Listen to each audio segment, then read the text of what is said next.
Welcome to Cocktails with James, the podcast where we talk sex, stories, sex education, and the kind of education Miss Trunchbull definitely didn't teach us. Today, we're doing a full remix on what sex education didn't teach us in school. And yes, you gay boys at the back, you're going to learn what douching actually is. If your sex education was anything like mine, it was basically about vaginas and babies. And that's not what we're going to talk about today. So I'm a 28-year-old man, as you all know, and this podcast is for everybody. So the amount of people who are listening probably vary from very different ages and very different backgrounds, and that's absolutely fine.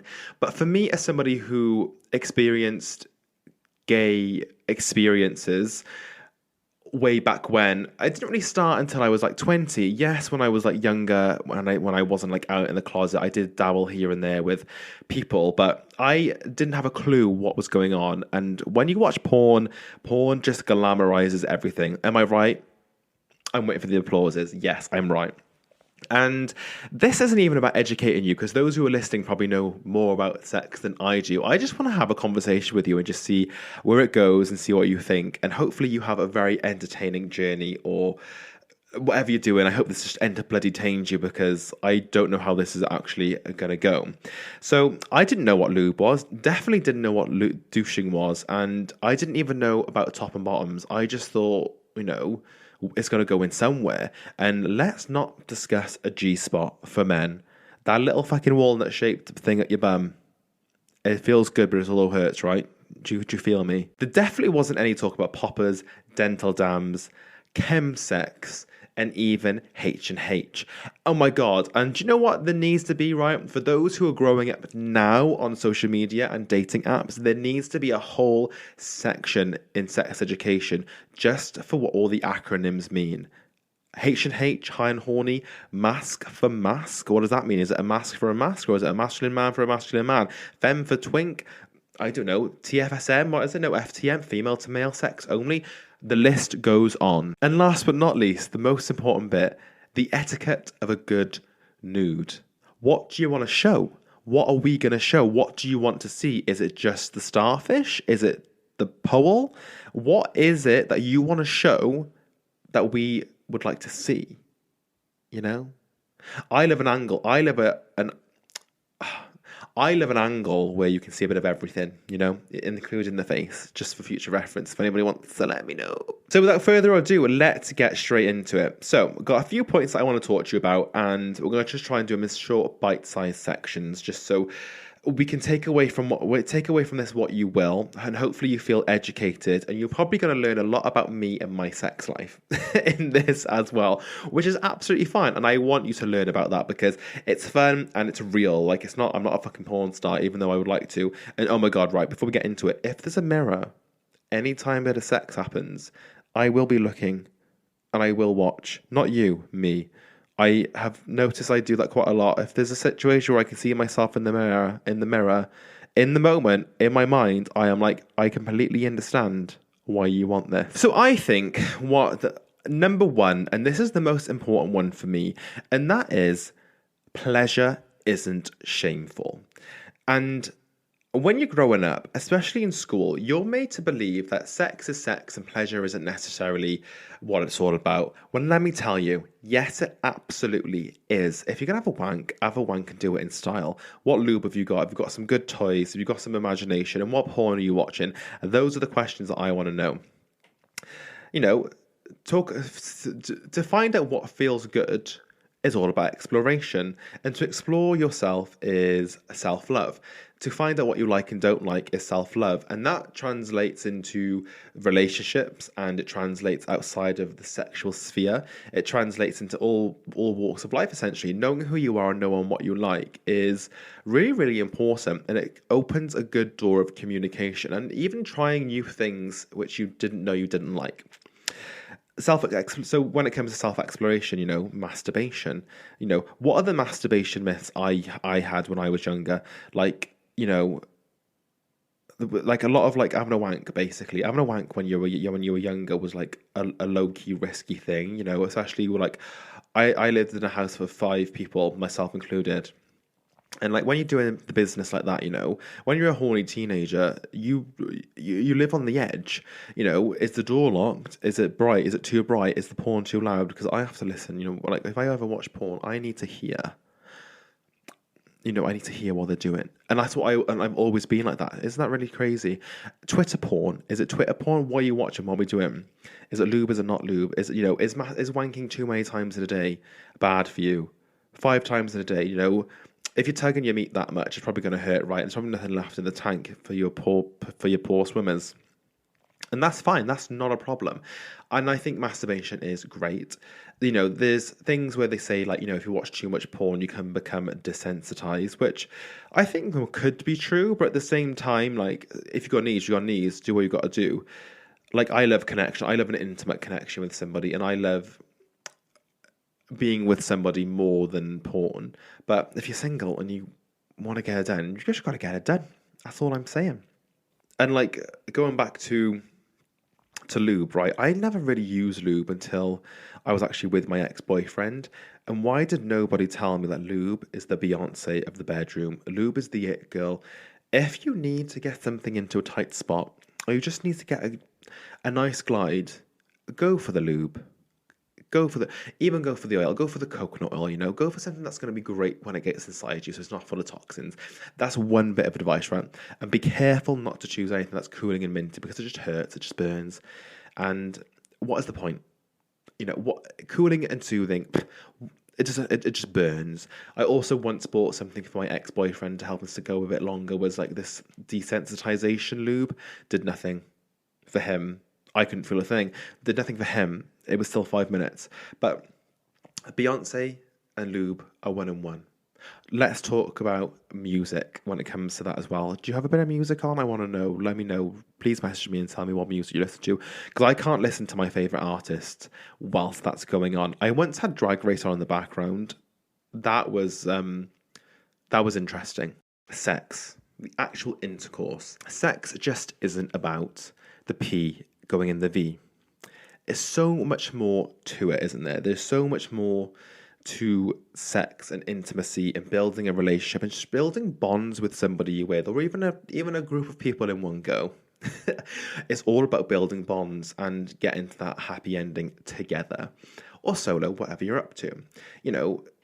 A lot of people think sex is literally just an enter and exit. It's not. It really is not. It's about for me, definitely, personally, it's about building that connection, and it feels so much nicer when you have a connection with somebody. And as opposed to it being a hookup, I think hookups are just a contractual agreement between two people that you're going to go and do what you need to do to get it done. And that's what it is. No ifs, no buts, no small talk. And if the small talk is basically about like, how's your day been? And that's basically it. But besides that, there's no need for small talk when it comes to a hookup. Obviously, we've got anal, we've got oral, we've got fingers, we've got kinks, we've got that emotional connection. Now, when it comes to doing anal for the first time, no one discusses anal for the first time. If you Google it, a lot of horror stories come up about the first time, and then you go into the subcategory of douching. Now, when it comes to anal sex, douching is great. Protection is also great. The thing is, no one tells you not to do it too much, because when your microbiome, you've got a gut microbiome that you need in your stomach, you can flush that out if you flush it too much. And you don't need to go that far, okay? I've had one experience where I douched so much, it went into like my colon, okay? Not just my colon, that I couldn't stop shitting shit-coloured water. And I went for a hookup, and it leaked everywhere, okay? It leaked everywhere on this poor man's white sheets. And I could smell what it was, and it was me. It was all me. And I turned around and blamed him and said, "Is that your fake tan on the bed sheets?" Knowing full well what it was. It was me. It was all me. And he was like, "No, that's you." And he knew it was me as well, obviously. So I couldn't live that down. So that's the rule number 1 for douching. Also, don't get a shower head douche. It's just too much water. And obviously, where is it going to go? Like, there's no time to get out of the bath or the shower to go to the toilet. Just squat. That's all you need to do is just squat down, hope for the best, and just push. And have a good fibrous diet, okay? So if you're gonna be bottoming, or you're gonna be if that's what you're gonna be more inclined to, make sure your diet is good and clean. And so you haven't got to douche for too much. It's 3 or 4 times is fine. You shouldn't be doing it for 30 minutes. When I was with my ex, I would be sometimes be there for 45 minutes, making it clean for 5 minutes of pleasure. Sometimes it's not even worth it. If you know you're going to potentially get into a situation, clean yourself out. If you don't know, you don't know. And if you are gay, or whoever you are listening to this, if you're going up someone's anal cavity, you are going to have to potentially expect a little bit of shit to come out. And both of you are going to just have to talk about it and get over it. Because it is what it is. It's an is what it is situation. But anal is great. Anal is pleasurable. It's hot. It's sexy. It's very different. It's very daring. And it's just a great connection overall. It's my favorite thing to do. It really is my favorite thing. Overall, just absolutely love that. They don't teach you how to relax your throat. I can't believe I say it. Relaxing your throat is a true talent, because a lot of people got a gag reflex. But you know what you need to do just to relax your throat, relax your tongue, drop it down a little bit. All you need to do is just breathe in through your mouth, drop your tongue back, and away you go. That's the best bit of advice I can give you for oral. And some of you got it, some of you don't. Fingers. All I'm going to say about fingers is cut your fingernails, and you are not a machine gun. You're not a machine gun. It's not about the in and out. It's all about the come here. Okay, you are telling the pleasure to come here when you are in the rectum, looking for the prostate. When you look for just ask it to come here. Just say, come here, please. Soft and slowly and gentle. And cut your nails. Again, I will say cut your motherfucking nails. So when it comes to kinks, I'm not a kinky person. I say that, and then when I'm in the moment, I'm like, do whatever you want to me. Just let's go. And then when I think about it, I think, ew, who was that? Because that was not me. And it cracks me up every time I do it. Any time I get into these situations when I'm with a guy, I'm like, do this. I'm not going to go into too much yet. Do this, do that to me, whatever. And then when it's all said and done, I'm so open, and I love a chat sometimes. I will say, that's not usually what I'm like. And then they're like, yeah, but you loved it. I'm like, yeah, I did. I really did. And then we just move on. And like I touched on it earlier, emotional connection is key for me, especially with a relationship. Emotional connection over anything is that person is my person.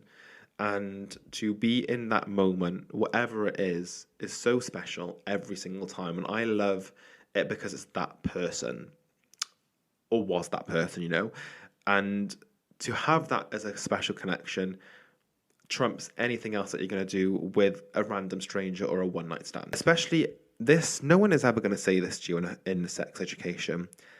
When you're going for a hookup, tell somebody where you're going. Even send the location. Maybe just say, it might be an hour, it might be 2. If I don't contact you by this time, please do send out a search party. And I'm being dramatic because I'm a dramatic person. But ultimately, tell someone what you're getting up to. They're not going to care. I won't care. I just want to know you're safe. And I also want to know the juicy gossip of the ins and outs of your ins and outs. This is the big one for me. Communication. And I'm not saying if you've got a condom or you top or bottom. I mean asking open, honest questions about what you like, what you don't like, and just how you just want to be done, Tell me, talk dirty about the situation. Can I kiss you? I've got fresh sheets. Can I kiss you? I've got fresh sheets. Would you like to have a shower? Would you like a fresh towel? That is the stuff for me that I'm like, this person's considered me. That to me is sexy. That to me is communication. Foreplay isn't just the physical, it's the mental, it's the talk, and it's the touching of the arms, it's the caressing of the neck. It gets you going. Foreplay to me is whatever gets you going. And if that is communication, communicate. If it's really easy to sleep with a man, go and get tested. I'm leaning into you right now, and I'm going to say this, don't be ashamed to go and get tested. I think it's really important that you do go and get tested and have those conversations. I once went to the STD clinic or the gum clinic because I thought I had oral thrush or herpes, whichever one. And it turned out you just apparently have really giant taste buds at the back of your tongue. I thought I had lumps and bumps all over the place, and I was sucking a lot of dick at that time. This was only last year. And I just... I sat in the chair and said my complaints, and the poor nurse just said and looked at me, and she goes, I stuck my tongue out, and the poor nurse goes to me, they're just your taste buds. They get a bit bigger when they go down to the back of your throat. And that was that. So I was absolutely fine. Never had one. Hopefully never will have one. Don't be ashamed. Get tested. Ask your friend or the person you're with or partner when they last would have got tested. And don't be scared to use PrEP and use a condom. Okay, condoms aren't sexy, but they're practical and they're safe. My friends once bought me dental dams as well. I was given dental dams by my friends because they thought, James, you need some help. Never used one because they're very impractical, but it was a nice sentiment, you know. So I just want to normalize. This is a big one. Bodies.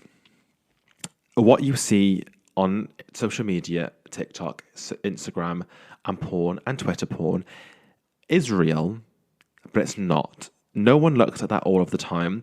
No one has a ring light on them. No one has 3 cameras in an angle and a camera stuck to the ceiling all of the time. Nobody is going to look like that all of the time.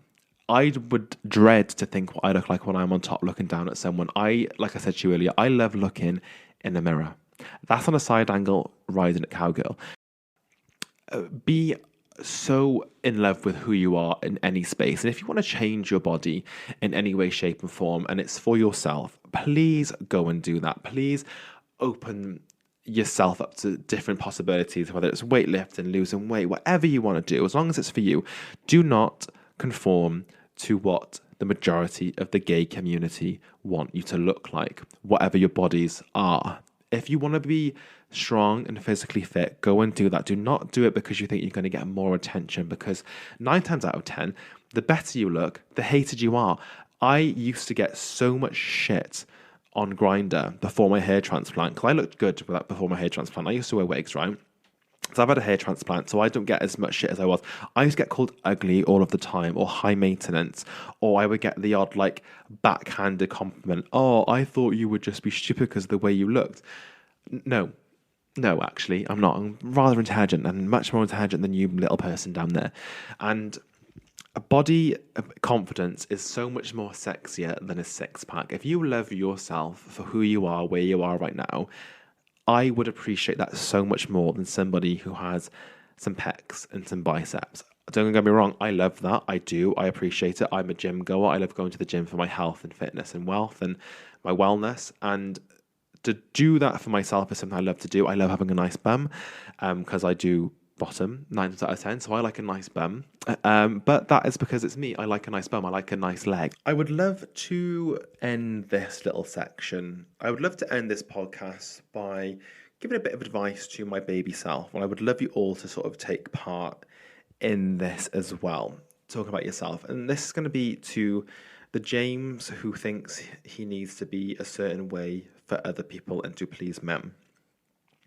So if I could go back and teach baby James something, that would be that you deserve to feel good for yourself and nobody else.